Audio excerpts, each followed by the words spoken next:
Шамошның ұшқайы повестігі ұлттық танымның ерекшеліктері. Бұл ғылыми жоба бізге тәрбиелеп қажет.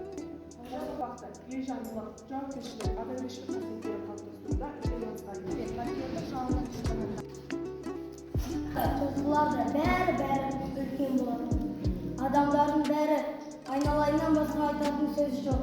Тілем ерінді жандар болып көрініп тұрады. айнала шауып еріксіз елеңдейді. Ала құйып үйрен сылқылдаған. Бұл жырап аңбақ туған сен қара бетті шашамызды. Қырмырын қиылған басқарым. Мен ұрпақ үшін болмауға